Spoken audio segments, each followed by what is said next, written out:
Hello, my name is Bertha Wahl, and yes, I am going to speak a little bit to somebody that has helped me to enrich my life tremendously. So, this has really changed a lot of ways that I work in my personal life, and also a lot of ways how I could help other people around me. Let's just start at the beginning. I'm going to speak to Dr. Elmo Pienaar, and he is from Kuramdeo. Hello, Elmo. How are you? Hi, hi, Bert, and I'm doing really well, and I hope that you're also doing well. It's the new year, so we're excited about everything that's going and lying ahead for us. Yeah. Yes, the new year is upon us, and that means it is intake time at the Kuramdeo Pastoral Narrative Therapy course. And we just want to give you a little snippet today and then invite you to come to the info session. So, this has really been a wonderful course for me because I think it really covers a lot of aspects of therapy, personal therapy, and then also some of my colleagues that have studied with me have just used this to work out some of their own personal um, challenges. And that's also a wonderful way to work through it. So, without further ado, Alma, please tell us who is Coram Deo. Sure, Bertha. So one of our directors at some point said that Coromdale is the best kept secret in Pretoria. In some circles, people will know Coromdale, in other circles they won't. But Coromdale is a pastoral counseling center. We started off as a ministry from a local congregation, and there it just took flight around about 2003 when we actually started to do training on this approach that we took. Because it's not just any counseling, it's pastoral but narrative counseling. So coram deo is the Latin word which means in the presence of God. So whatever we do, whether it's counseling, whether it's parenting, leadership, organization, whatever it is, we can't sidestep the fact that we're doing this in the presence of God. So ultimately, for coram deo, it's important that whatever we do, we have this recognition that, it's happening within the space, within the story of the presence of God. Yeah. Absolutely. And then the next question, of course, is what is narrative therapy? How does that make a difference between therapy that we all have like seen on TV and things like that or experience ourselves? But what is narrative therapy? Yeah, that I think is the critical question. So when you imagine like you are in a traveling in a coach or something, and you are being drawn by horses like or ox. So pastoral narrative is two horses. Think about this as two horses. On the one side we have the pastoral subject matter, but that is so very wide. You can imagine that when we look at people, our Christian friends around us, people around us, they come from very different traditions, dogmatically and so on. So we in the narrative approach, we say, all right, so let's have these two horses draw the carriage together. And we really want them to remain together. So they have important things to say for each other.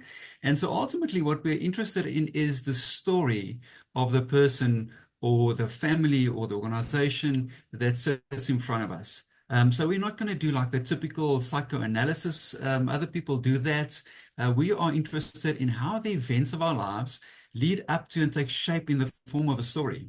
And that story, now when we think about our lives as a story, we might not necessarily start off by once upon a time, where people are anxious about that. No, we just ask about the experiences, but that story ultimately becomes our identity. Mm. And so we have problem-saturated stories in life, and we have problem-saturated identities in life, and that keeps us stuck. And so what we try to do in a narrative way is to sort of get them unstuck by like maybe going into the cracks of the dominant story, the problem story, to see where there's light that shines through. There's a beautiful song about that, that the light shines through the cracks. And then when we do that, we sort of try to enlighten the experiences in our lives or the new experiences, inviting them to try and sort of create and pay attention to the different story, the alternative story, the preferred story that we support, that we nourish, that we encourage with friends that support that, with our own sort of awareness of what's happening in our life, so that that story is enriched and ultimately becomes the primary story for who we are in our lives. And naturally we do that within the bigger story of God as a pastoral narrative therapist. We don't have to talk about that, but I mean ultimately that is what it's about for us as well. Finding the story of the person, of the family in the story of the grand story of God. Yeah. I think that is it adapts to each and every client that sits with you. When you speak to Yeah. them, where you want to bring into your story, your connection with God, where does that fit in?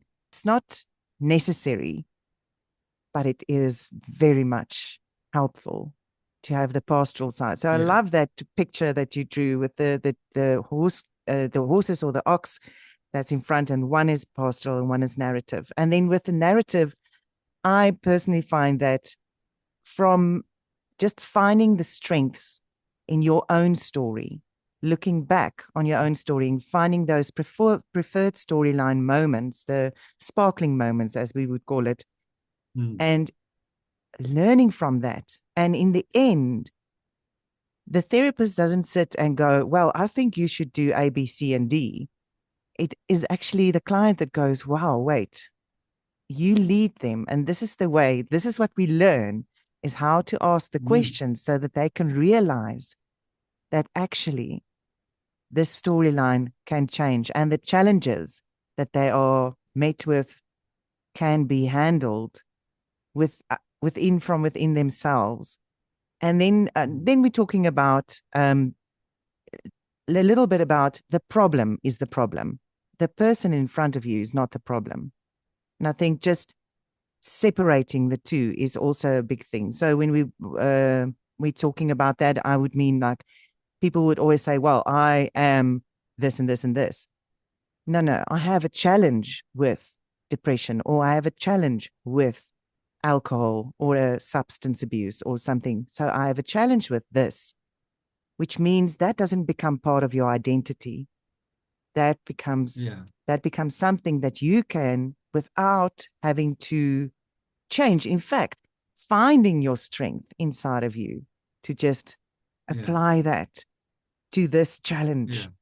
You can get rid of it and you won't lose anything of yourself in the process. Mm.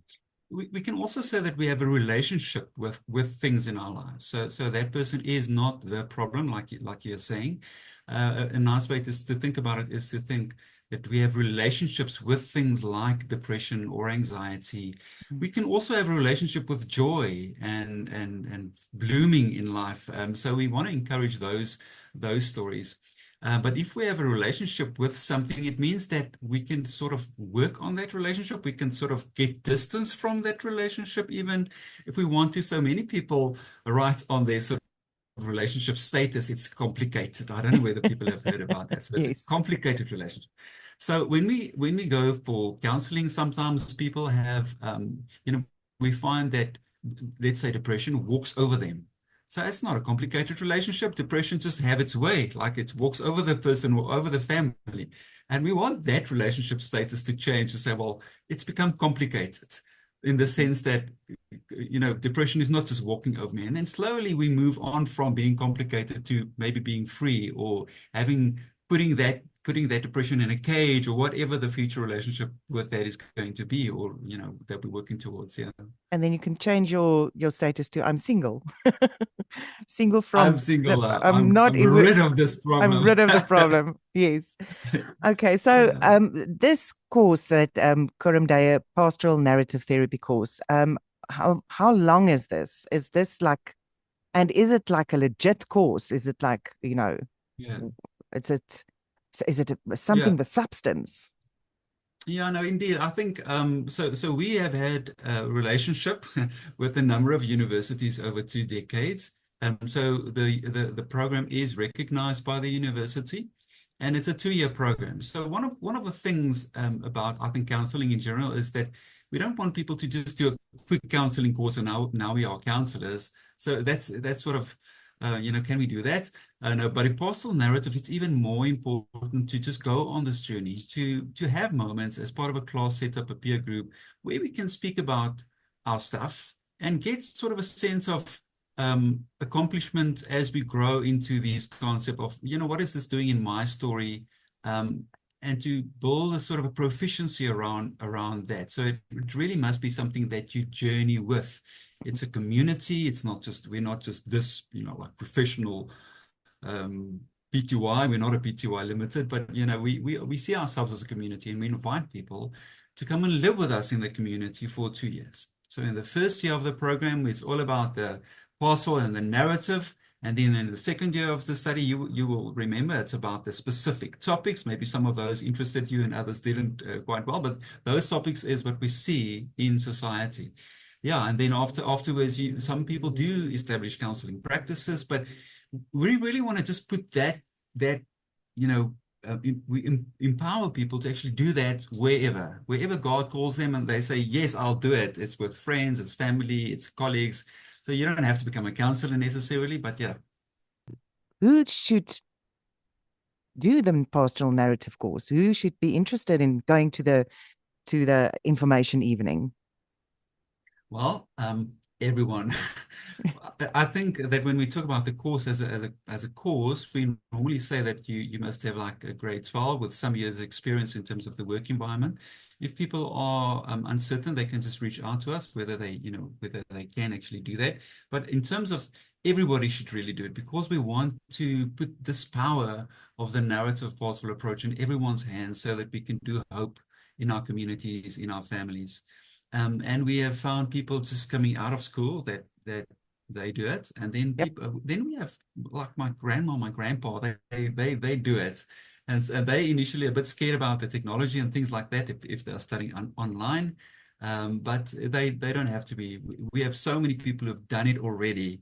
That no one must be afraid for the learning and doing something new. Yes. Yeah. And the bigger the community, the more opportunity there is for you to feel at home, because there will be Yeah. somebody who's like-minded, or somebody who you can um, just hook into, or talk to a little bit more.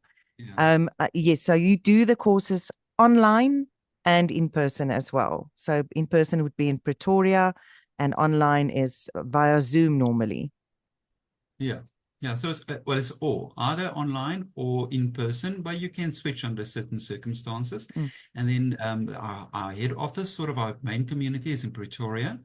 But you can also do that in Roodepoort and Constantia Crane in Gauteng, West Rand. There's also an instance in the South Cape in Mossel Bay, and then we have a community of past learners in Durbanville and in George. But local, it would either be Roodepoort or Pretoria, or maybe in Mossel Bay as well. Yes. Or then online wherever you are. Yeah. So that makes it so accessible. And then also, is it like Monday to Friday classes from the morning till the night? How does that Yeah. work? Is it like a Luckily lot of not that. work? Yeah. So we need to give you space to actually like digest this. And so it's just once a week for 3 hours, and we break somewhere in between, obviously. So if it's in the evening, it's 6 to 9, and in the morning, it's going to be 9 to 12. But just once a week, and it's only during the school term. So in public holiday weeks or school holidays, we don't have class. Yeah. Okay, so this is very doable for somebody who's actually working, Yeah. or for a stay-at-home mom, for instance, or a stay-at-home dad. So that's the availability for them to do. I think we can just end off by saying that this is narrative therapy is part of a bigger picture. It's a world. Uh, there's a world picture behind this. It started in Australia, if I'm right, and then Yeah. it's gone all over the world. So this is a global thing. This is not just in South Africa, and I think that's wonderful. And you will find out more about that on the information evening. And Elmo, tell me a bit more about that information evening. All right, so our last information even for this year of studies is on the 29th of January, and that's going to be at 6:30. Again, either local or online. And I think the best is to say that they should just go to the website to get the information on exactly where that is, because there's an RSVP form that you must just please complete for us. Yeah, so all the information is available also. And then on that evening, we can answer all your questions. There's also an opportunity for students who have already enrolled to just connect with us just prior to starting, because we then start the week after that, right? Okay. So it's the 29th, and then the week after that from the 3rd of February during that week, wherever your class is going to be in that week. Yeah. Awesome. I think So on the in Start Your 29th, Brain, they are already starting next week, but some late enrollment is accepted. yeah, no, I think definitely Yeah. there is a way to catch up. Yeah. Late enrollment, I mean, it's not encouraged, but if Yeah. this is the only time that you've heard about it and it's past the deadline, it's okay. Then do it You now. can still do it now. Do it now. So the 29th of January at 6:30 is the online and in-person information session. And you can find more information on that on www.coramdeo.co.za. So I'm going to spell that for you. That is CORAMDEO.co.za. So it's Kuram, and that M is like for mommy. So coramdeo.co.za. You can find out more information there. Thank you, Elmo, for that. So a quick just intro to Kuram Deo Pastoral Narrative Therapy. And we invite you just to come to the information session. And yes, and I can personally attest that this won't break the bank. This is an affordable pastoral narrative therapy course that you will then, in the end, after 2 years, receive a certificate for. And then after that, you can go on to the supervision year, which is also really a good thing to do. Okay, thank you, Alma. Thank you, Bertha. And we'll see you in the next one.